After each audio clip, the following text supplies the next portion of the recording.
excellent orator. He's associated with the government of Gujarat as a skill development trainer, as a soft skills trainer with National Academy of Indian Railways, MS University, Parul University, and Tata Consultancy Services. Now, today he will be sharing an interesting topic based on a case study from the Harvard Business School. The topic here is leadership from below. Welcome, Meheronsh, and I hand over the platform to you. Thank you very much, Karishma. A very warm welcome and good evening to all the members over here. Firstly, I humbly thank HR Milestones and Dr. Harish Chaturvedi for giving me this opportunity. Karishma, thank you very much for sharing this opportunity with me and giving me a chance to come here and speak about on this topic today. Baroda Management Association has been in Baroda since like a very long time, and there are quite a few of us who have also visited it umpteen number of times. And yes, their services have always supported all the training and development fraternity and the management companies. So Deepak sir, thank you very much. And I'm sure the members over here who have listened to you will definitely take something from it. Great.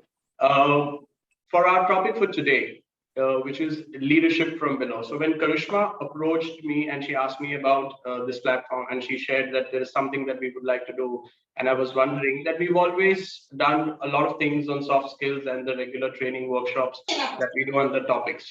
So this time, what different could we do, which we could add value, not just to the HR fraternity, but also to everybody who's also participating in general terms when we speak about a concept. So then that's when I wanted to do, and I had decided that I will do this case study, which is a case study of Harvard Business School. And usually when we speak about the term leadership, so it's something that we always think about the people at the top. But today evening, this case study is definitely going to show you a different angle to this word leadership. So allow me to share my screen. Before I do that, a quick audio and video check. If a few of you from the screen would just give a thumbs up if my audio and video is clear and there's no buffering. Yes, no? All right, great. Thank you for the affirmations. Yes. I would advise everybody to have a book or a pen and paper with them because I'm going to be sharing certain facts which, if you would like to make a note, that would help you in deciphering and breaking down the case study and trying to analyze it, because there are going to be a lot of questions that are going to be coming to you, which for that you may need those facts in front of you.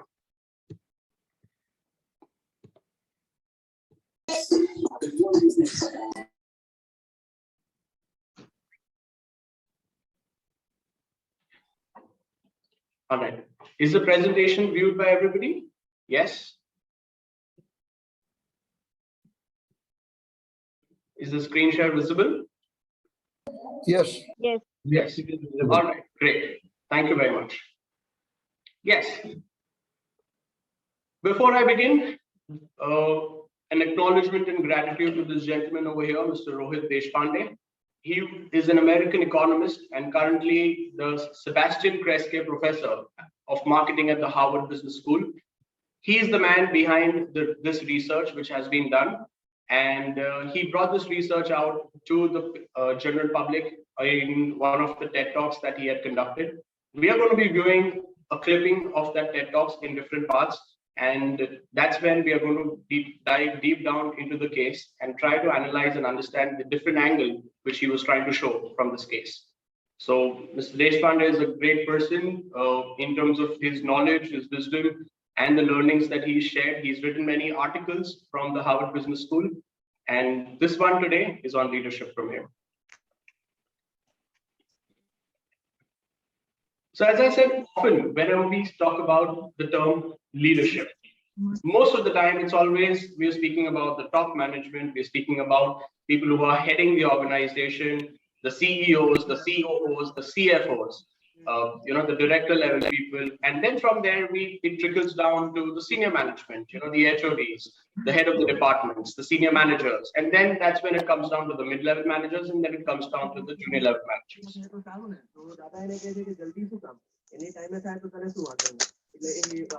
May I request everybody to have their mics on mute, please? Thank you very much. Right. However, as I said, that our today's case is going to be seen in a different light.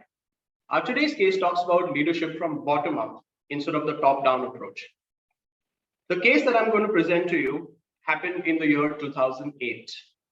It was a very unfortunate series of events that took place on 26th of November, all of us, very formally known as 26/11. And yes, we are talking about the terror attacks that happened in Mumbai. In this particular case, one of the hotels was largely affected, and yes, there was a terrorist attack on that hotel. It was the Taj Mahal Palace and Towers. During this time, when this attack happened, and during the emergency and the crisis situation, it was close to around 9:30 at night when this attack happened. The top level management of the organization, what we call, was not present at the hotel.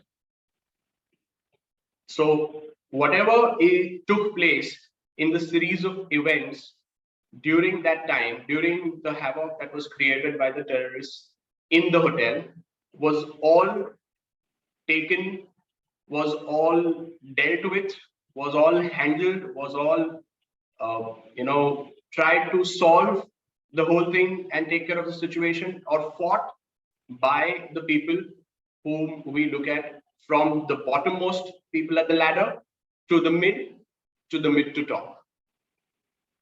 So this is where, in this case, we are going to look at the bottom-up approach that the employees of this hotel delivered in time of crisis as part of leadership. Right. So that's where the attacks happened. So, as I said, if you have a pen and paper, I'm going to share certain facts of the case before we get into the video and try to analyze and decipher it. A few facts. First, there were close to 500 guests that were registered at the hotel, which means these were guests who were actually staying at the hotel. They were in the rooms, or probably they were, having a meal, something, or they were lounging by the poolside, or at the spa, the salon, or at shopping at one of their shops. So these are 500 guests who were registered, they were on paper. Another 500 were attending events and having dinner at the restaurants and the banquet halls. So of course, Taj has many restaurants and banquet halls. So approximately another 500 people were added there, which means now we're talking of total close to 1,000 guests who were there at the hotel at that point of time. 10 heavily armed terrorists with sophisticated weapons and explosives stormed the hotel from various entry points. Another note that all of you could make: most of us as guests only know probably one or maximum two entry points that a hotel could have. Now, I come from a hospitality background and I have worked in this hotel as well. I have been to this hotel, and usually any hotel would have at least 3 to 4 entry or exit points, which most of the staff members who are working at the hotel would know. There's a staff entrance. There's an entrance for the purchase material where the materials and the goods are delivered. There's an entrance for the separate entrance sometimes for the banquet areas. There's an entrance at the Taj Mahal Palace and Hotel. There's an entrance that you can enter from the shops, the luxury shops that are there. So this hotel approximately had close to 6 to 7 entry points, which most of the employees knew about it. 600 staff members were on duty that night. So on the night that the attack happened, there were 600 staff members.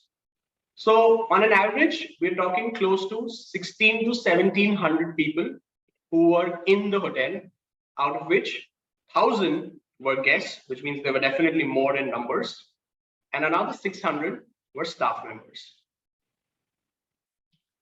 So close to 1,700 people in the hotel at that point of time. Now, these are the facts which I shared that if you have a pen and paper, you can note them down because there are certain questions that are going to be following this case. And these numbers would be helpful for you to answer those questions. The last fact which I would like to share is out of these 1,700 people, 34 were reported dead after an all-night terrorist attack. 34 people. Right? So I'll allow a few seconds for everybody to make a note of these facts, and then I would dive into the video where we're going to look into the video where Mr. Deshpande is sharing the details of the case, and he's also going to be explaining a few other things of what happened on that day night and how did the hotel react, how did the hotel manage, and what are the things that the staff did. Post that, I'll be pausing the video, and then we're going to look at certain questions. Has everybody noted the facts? Are we good to go with the video? Yes? No?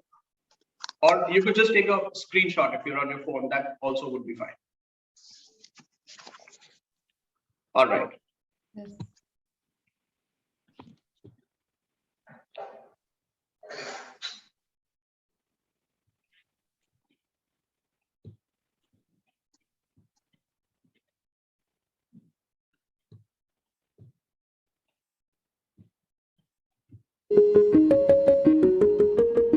Is the video screen viewed by everybody?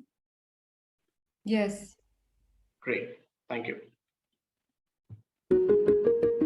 On the 26th of November 2008, as you just heard, a group of 10 terrorists attacked the city of Mumbai, what used to be called Bombay, in India.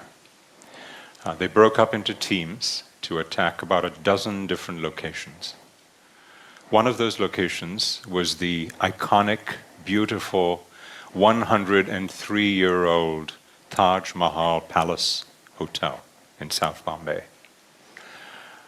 For 3 nights, 2 days, there was absolute havoc in that hotel. Guests were terrorized, people wounded, shot, killed. This group of terrorists with automatic weapons, plastic explosives and grenades in backpacks roamed freely through this old hotel. Many of us, many of you, witnessed or saw some of that coverage on television at home. Let's take a closer look. The evening of November 26, 2008, was a typical busy Wednesday for the Taj. More than 500 guests were registered at the hotel. Another 500 to 600 were attending functions in banquet halls or sitting down to dinner in the hotel's 10 restaurants.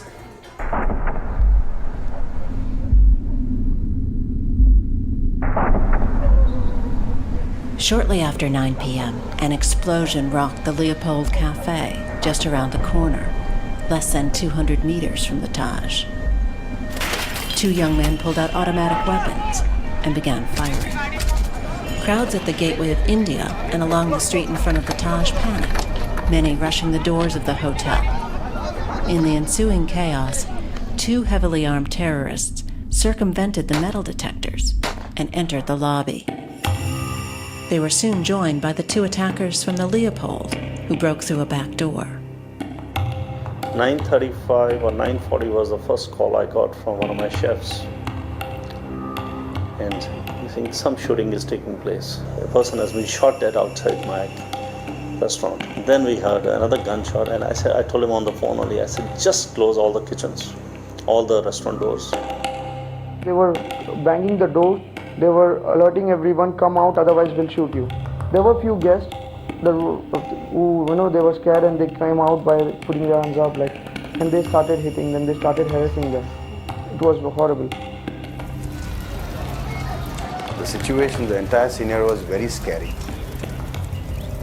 We couldn't judge at that time what is exactly happening. the hotel. It was a literally war situation. You can hear grenade lobbing around. You can hear the gunshot also. We did not know the scale of the attack. We did not know what exactly was going on, where they were at that moment.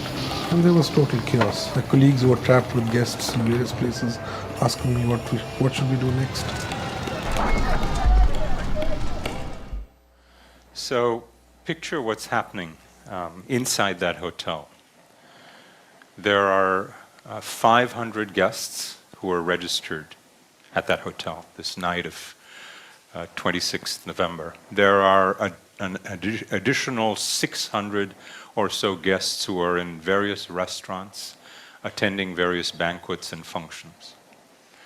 There are about 600 or so staff members on duty that night.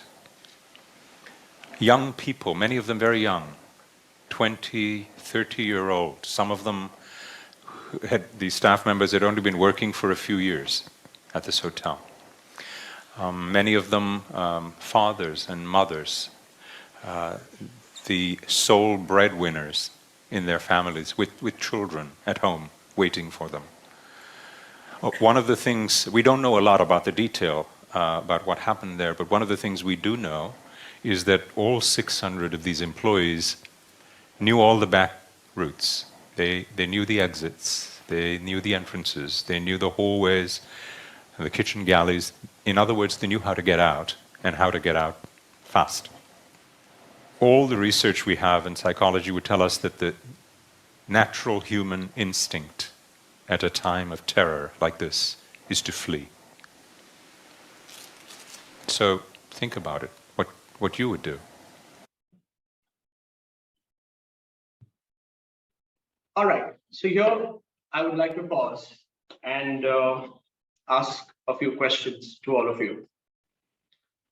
When we talk about the word leadership, there are certain words that we associate with it.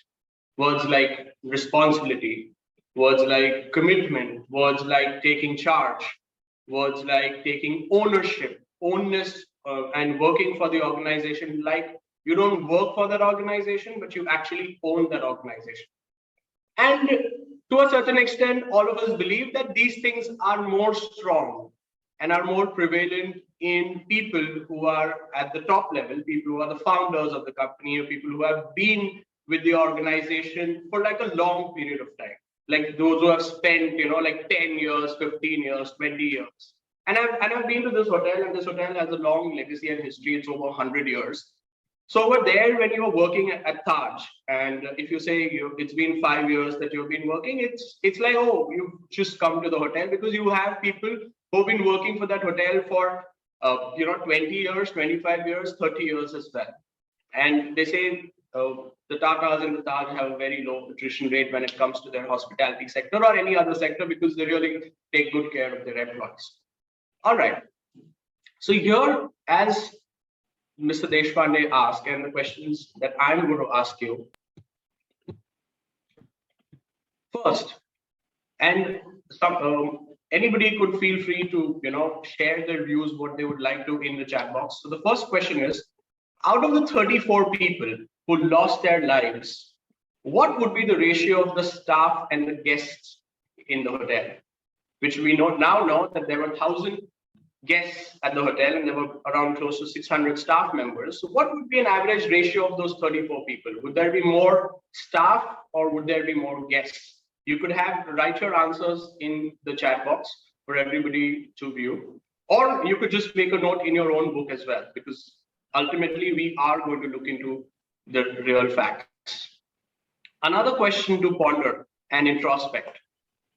Out of 600 members of the hotel, how many of them would have saved their lives and left the hotel as they were aware of all the back doors and various exit points? Like Mr. Deshpande said, all the staff members knew where the entry and exit points are, where are they, how do they get there, how do they get there fast and get out of the hotel. So what would be approximately the number of staff who would have probably left the hotel in such a life-threatening situation? And the third question which I would like to ask is what the question Mr. Deshpande asked last. Think about it. What would you do if you were in their place as a staff member? So we can look at some of the answers which people have written, right? Some of them say run away. Most of them say run away. Someone says stay. All right. Very few, very few. More guests out of 34, more guests must have died, more staff must have died. All right. So keep the numbers with you, all right? As we move ahead with the case, there will be certain facts that will be revealed as Mr. Deshpande is explaining. A few other things to make a note in the next few minutes of the video. There are going to be certain staff members who are going to be talking, who are present at the hotel at that point of time. And there are going to be some very senior board members of the Tata Group, starting from Mr. Ratan Tata to Mr. Krishna Kumar Nair to Mr. Ajoy Misra. These are the people who head the Taj Group of hotels. And they weren't there, of course, at that point of time. Another fact that I wanted to share with you is that in the year 2008, or even before that, there were never any security procedures for the hotel to enter. Sorry. So there were never any strong security procedures for the hotel to enter. There was absolutely zero or no training as such for any staff in any of the hotels throughout hospitality at that point of time, which was imparted or given to handle such a crisis of terrorist attack. Yes, there were crisis management training, but they were for what? They were always for like an earthquake. What if a fire breakdown? There were fire drills, there were earthquake drills. There were drills for in case of loss, of theft or anything. But there were never any terror attack drills that were ever there in those times, which means the staff had absolutely no clue on how to handle such a situation because there were no procedures to handle these situations, nor there was any training given to them. All right. After sharing all of this, let's get into the case.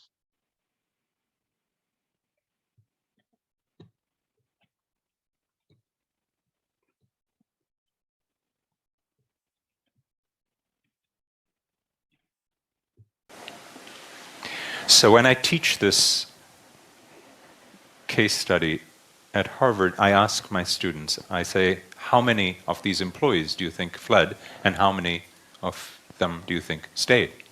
And they'll hazard guesses, and the maximum, they say that would stay would be maybe a quarter, 150 or so. You know, but that's the maximum. Everybody who can run away will run away. Well, the truth of the matter is that nobody ran away. They all stayed. In fact, some of them not only stayed, they helped guests out and came back in to help more guests. All right. So, answer to one of the questions here. Not even one ran away. Not just that. There were staff members who went out, helped some guests out, and came back in. Now, such behavior is only when I shared about this case, and I've spoken to a couple of people who are from the defense background. They say, Meheronsh, such kind of behavior is only depicted when a soldier is fighting for a country. And this was the first time something like this happened in a corporate culture, in a corporate hotel, in a corporate industry. And the behavior depicted was just like a soldier who was at the front, who would have done anything to save the lives of the people of his own.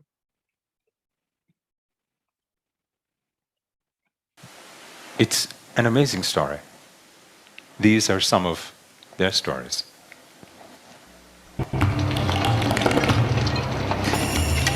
The staff of the Taj stayed on duty throughout the siege, calming frightened guests and assisting in their rescue. Many even came back inside after leading guests out of the building. Members of the hotel's team of telephone operators, originally evacuated, voluntarily returned to their stations and stayed on all night. They became the hub of communication at that point. They were the ones calling every single guest room, talking to the guests and telling them to stay in, don't step out, lock your door. As the terrorists roamed the halls, telephone operators instructed trapped guests to pull their key cards to turn off the illuminated occupied button in the hallway outside their doors. The attack started at 9:30 in the evening. Till 4 o'clock they were answering guest calls. I think that speaks a lot for a hotel under attack. Among the guests at the Taj that night were members of the Global Board of Directors and senior management team of Unilever, who had gathered along with their spouses to honor incoming and outgoing CEOs. So we had this really elaborate 7-course meal, and that was sort of the setting, the mood. There was warmth, there was laughter, there was a perfect setting for a nostalgic farewell and a perfect setting for a nice welcome. And I heard what seemed to me, which is an untrained ear, like firecrackers in the hotel. We started getting these text messages and phone calls. There were some gunmen on the loose. The only logical thing to do was to close the doors and just stay put.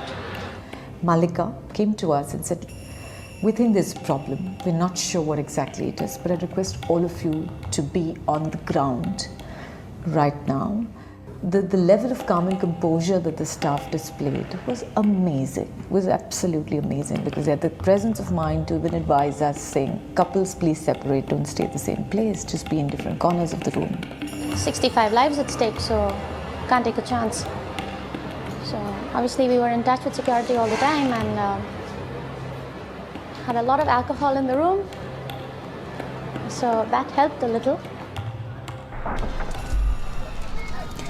This went on the whole night. We were on the floor with our hearts in our mouth, with debris falling all around us, the noises of firecrackers all around, and all through the staff kept their composure, kept coming to us saying, do you want some water, do you want something? Well, I was scared, but there was something more important to be done.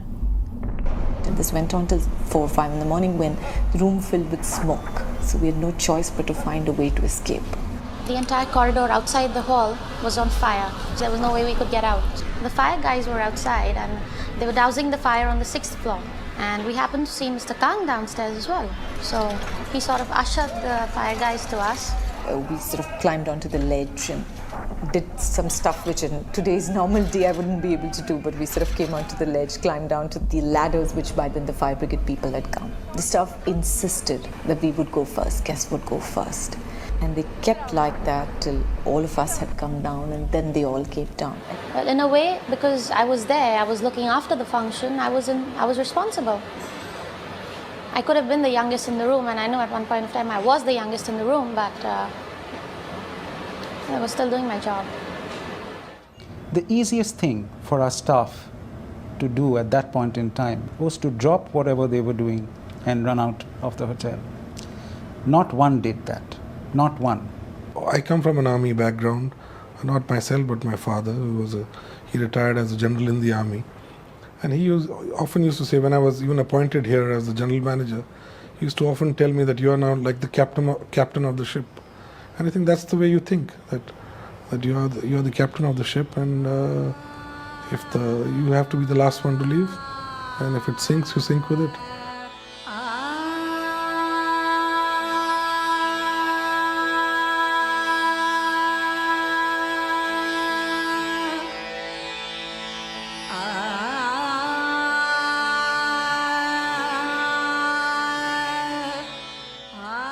At some point, our kitchen brigade decided that it looked like a lull in the thing, and they could be taken out from the back of the kitchen through the fire exit to the back road. And our chefs had formed a human chain to escort people in the darkness down those stairs.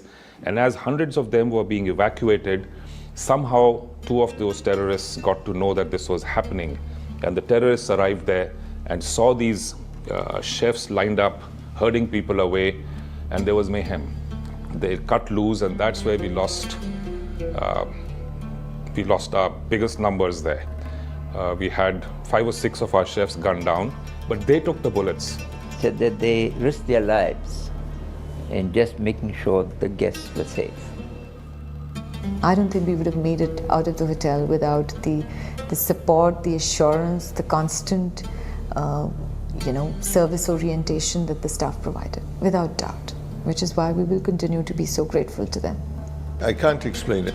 There were no manuals, there were no instructions for what should be done in the circumstances. So what seems to have happened is individuals, from the waiters to the managers of the restaurants, all had this goal of let's get the guests to safety. To reiterate, 500 registered guests, 600 guests in restaurants and banquets like that Unilever Boer event that you just heard about. 600 employees. So that's 1,700 people that night. Of those 1,700, over 1,600 escaped safely. Only 34 people died. Of those 34, fully half were staff members of the hotel. Right, so that's your answer to another question, that out of those 34 people, fully half, which means 17 people were staff members and 17 were guests. As they shared, talking about the kitchen brigade, that's where they lost the most number of chefs. Now think what they did at that point of time. They formed a human chain to save the guests.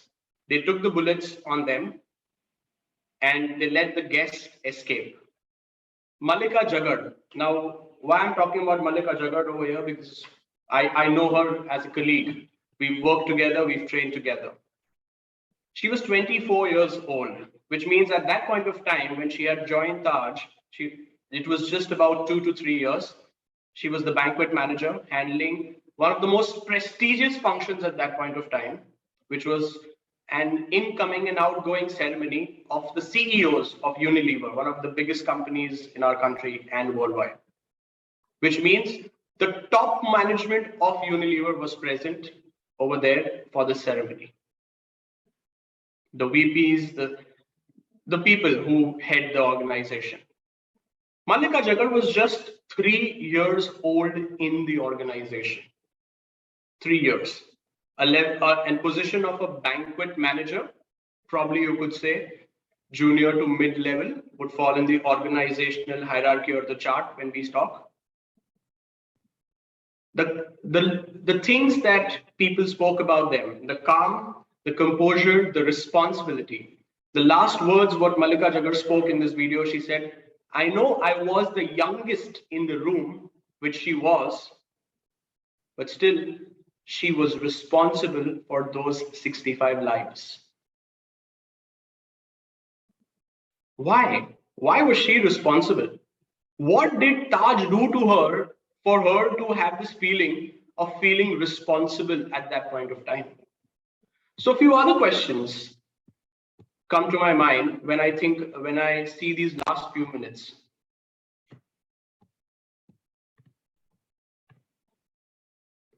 In spite of being aware of all the back doors and exits, why did the staff members not escape and instead they came back to help more guests? Think about it. Why did they do that? Why did they show this behavior? What does this explain about the behavior of the staff members? Some answers would be welcome in the chat box. Right? Ownership mindset, sense of ownership, yes. Loyalty, accountability, all right. Yes, it depends on our association with the organization, absolutely. It's the contract, it's the employer and the employee contract. It's that contract, it's your association. To a lot of people, their association with the organization just ends with their immediate senior. It's like, for me, my organization is my immediate senior. If my immediate senior is great, for me, the organization is great. If my immediate senior is somebody who's, on my life 24/7, which means, oh, I can't work for this company. This is usually the mindset. So which means if they have a good relationship with their organization, at the end of it, what we're talking is their relationship with their immediate seniors, who are actually the people of the organization. Who builds a culture of the organization? Is it the infrastructure? Is it the equipment? Is it the best of the design that they make? No, it is the people. It is the value system of that organization that builds this culture.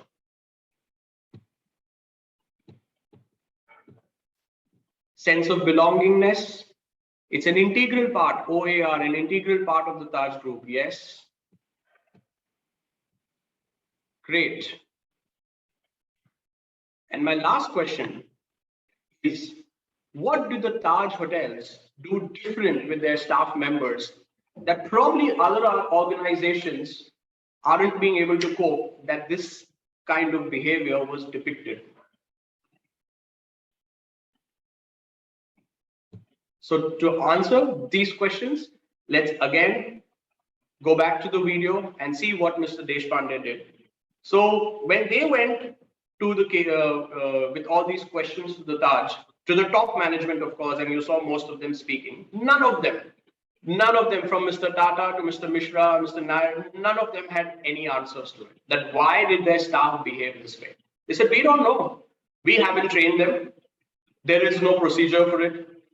They have never witnessed anything of these sorts in the past. They absolutely had no clue, as in why did the staff not just leave? And they had no answers. However, the people from Harvard wanted answers, and they said, no, we have to find this out. So they got a little more deeper into the case, and they tried to find out what actually happened. What is it that the Taj group of hotels do different with their staff members that probably other organizations are somewhere missing out on, that they displayed this behavior? So let's see, what do they do different?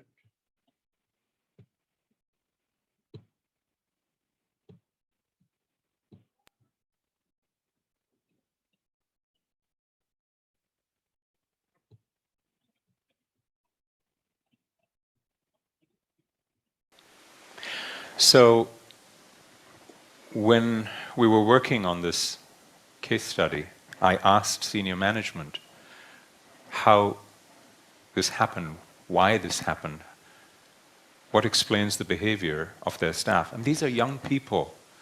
Malika Jagat, the banquet manager for the Unilever event, whom you saw speaking, 24 years old. What explains it? And you heard, they can't explain it. Senior management. Mr. Ratan Tata, head of the Tata group of companies, they own the Taj hotels. He couldn't explain it. So I teach this at Harvard. I bring this case study back and I teach this at the Harvard Business School as a case study of leadership from below. We teach usually about leadership as being something from the top that filters down. This is leadership from below. It's just amazing. And I ask my students, how do you explain it? And they have plausible explanations for the behavior of the employees. Some of them say, well, it must be the culture, the national culture of India. There must be something in the value system there that explains it. And in fact, there is. It turns out that there is a value or a belief that says a guest is to be treated like God. When a guest enters your home, treat her or him like God. Atiti Devo Bhava in Sanskrit. Other students say, no, it's not national culture, it's corporate culture. If the Taj Hotels is owned by this family, the Tata Group, they have a long history in India of very benevolent human resource policies, a family of integrity in their business dealings. It's the corporate culture. And others say, no, it's not that. This happened at a hotel. It's the industry culture. It's hospitality. Employees are trained to serve customers. So that's what's going on. All of these are very plausible. So along with another colleague, I decided to go back into the Taj Hotel company records to try to understand their human resource policy. Who were these people? Who were this staff? Where did they find them? How did they recruit them? How did they motivate them? How did they train them? And I learned lots of really, really intriguing things. Let me share, in the interest of time, just 3 of them with you. First, about recruiting. You know, they recruit their frontline employees from high schools, not from the major cities, not from Bombay or Delhi or Calcutta or Madras. They recruit them from small towns. Haldia, Chandigarh, Nashik, Tiruchirappalli, small towns. And they recruit students, graduating students, for attitude, not grades. They ask their headmasters or their teachers, who are the students that you teach who have the most respect for older people, for their parents, for the teachers? They're not looking for the students who do the best in grades, but rather for attitude.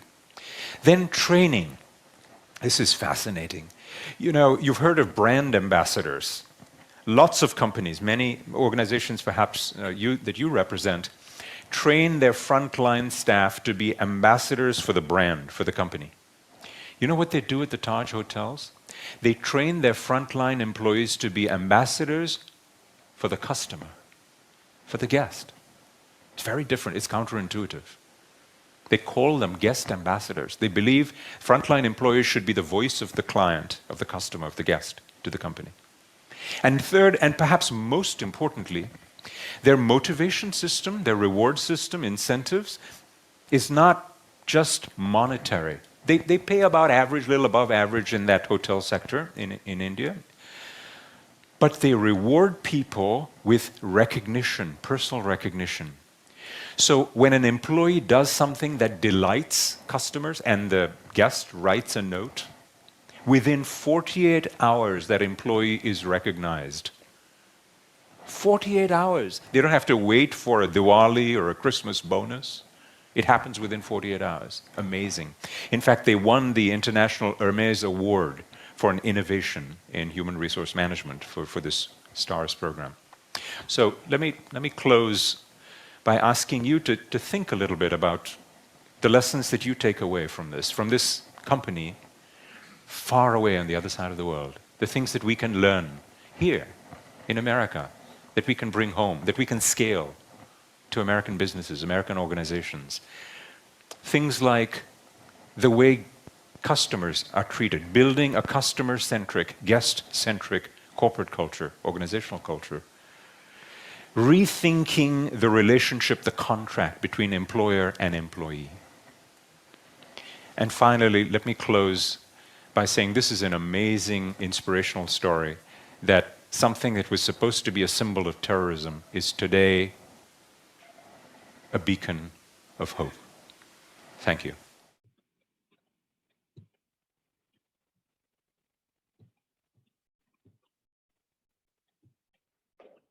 Right. So to reiterate what Mr. Deshpande said, the 3 lessons that we take away from our today's case, which are connected with recruitment, training, and motivation. So yes, it is a culmination of all these things at all levels. It is never just one thing that leads to an entire scenario. It is always a culmination of many factors. So some of these factors, lesson 1 is the HR approach, a value-driven recruitment system. Now, whenever we are recruiting, and we teach this in interview skills and when we train students for interviews, and most of the HR professionals also understand this, that when in an interview, when questions are asked, the questions are largely divided into 3 parts. 1, they're either from the knowledge. 2nd, either regarding any skill. Or 3rd, regarding an attitude. So each question is testing one of these 3 areas of the employee or of the candidate sitting in front of them. In Taj, when they recruit, so one of the things that they do is largely they recruit from tier 2 and tier 3 cities because they believe that the value system is a little more stronger there in the people. And that's where they make a difference in the people that they are recruiting, which means their intake, their input in the system, which they are giving itself is of a good quality, which is driven on attitude and not just on knowledge or skill. Because we all know that knowledge and skill is something that can be imparted. Eventually, every organization is going to train you for the job that you're going to be doing. For the amount of things, the facts, the data that you need, what kind of information you need, they're going to feed you with all of this. But if you don't have the A, none of it is going to matter.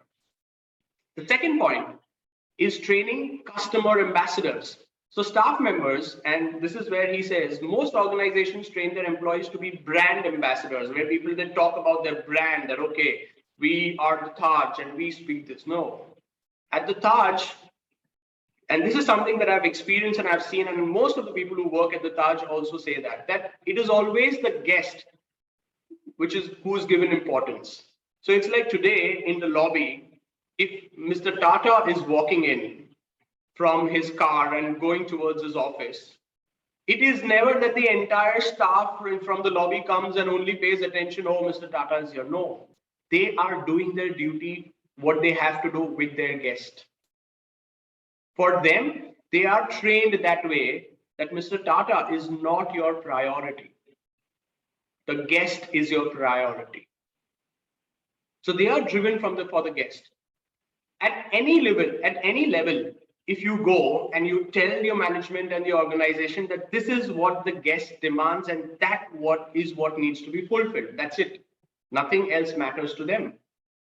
It's a customer-centric, guest-centric organization. And that's where the trainings are very different. The trainings are more focused in making the guest happy.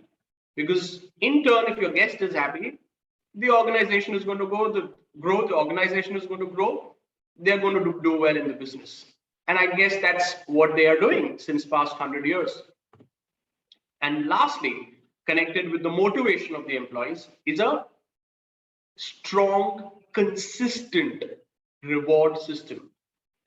Their program, which is called STARS, and I know this program again because we've seen this program in action, special thanks and recognition system that links customer delight, which means if a guest writes about anything good about you, you are recognized for that absolutely within 48 hours, which means it is prompt, it is quick, it is there as a part of the system, it's consistent. So today in a month, if there are 3 guests who are writing about me, I am going to be receiving the recognition for those 3 guests in that very month. Now that is motivation, which means I got motivated thrice through this process.